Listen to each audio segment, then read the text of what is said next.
తర్వాత అవినీతికి సంబంధించి కూడా ఇప్పుడు గత ప్రభుత్వం చేసిన అవినీతి ఎంత చెప్పాం మనం. ఋషికొండకు 440 కోట్ల రూపాయలు ఎవరు తాతగాడి సొమ్ము, ఏం చర్యలు తీసుకుంటారు? ఇప్పుడు రాళ్ళకి 700 కోట్లు ఖర్చు పెట్టారండి.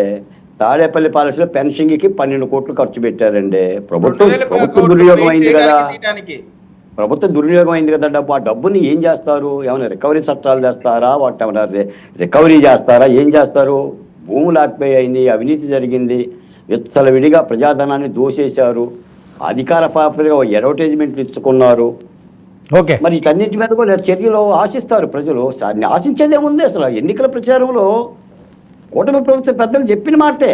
ఓకే, వీటన్నిటి మీద విచారిస్తాము, చర్యలు తీసుకుంటామనని. చర్యలు అయితే కనిపించిన మాట యథార్థం.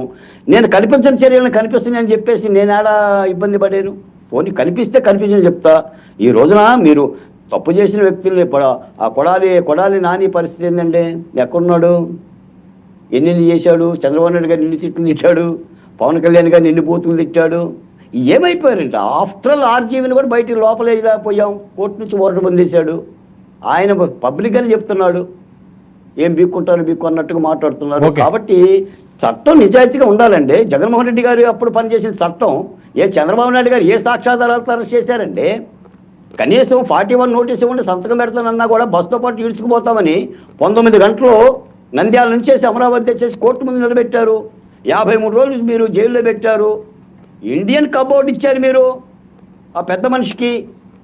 మరి ఈ విధమైన అరాచకమైన పరిపాలన జరిగిన తర్వాత ప్రజలు కానీ లేదంటే ఆయా పార్టీల కార్యకర్తలు కానీ తప్పనిసరిగా వీటి మీద కూడా చట్టపరమైన చర్యలు తీసుకోవాలని కోరుతూ ఉంటారు. ఆంధ్ర రాష్ట్రంలో నా బిడ్డలు ఎంతమంది చనిపోయారు కాబట్టి మేము కోరుతున్నాం. దాని మీద కూడా విచారణ చేసి చర్యలు తీసుకోవాలని కూడా కూటమి ప్రభుత్వం కోరుతున్నాం.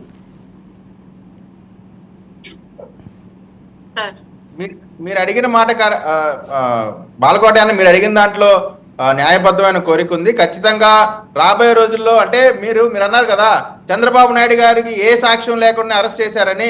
అలా అరెస్ట్ చేసి అలా తప్పుడు కార్యక్రమాలు చట్ట వ్యతిరేకంగా చేశారు కాబట్టి ప్రజలు వాళ్ళకి కరకాల్చి వాత పెట్టారు. ఓకే, అరుణ్ గారు ఏంటి ఎప్పుడు మాటలే ఉంటున్నాయి తప్పించి చేతలు ఉండట్లేదని చెప్పి ఆవేదన ఆయన.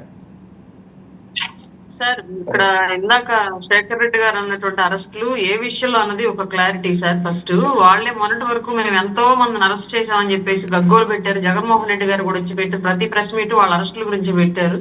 తేరా చూస్తే అరెస్టులు ఎవరైనా చేశారయ్యా అంటే 3 ఏమో 4 చేశారంతే. బట్ వీళ్ళు చూపించినట్టు సంఖ్య మాత్రం వందల్లో చూపించారు. మా కార్యకర్తలు వందల్లో అరెస్టులు చేస్తున్నారు, అన్యాయంగా జైల్లో పెడుతున్నారని చెప్పేసి. కానీ అక్కడ చేసింది అయితే 4 మొత్తం మీద.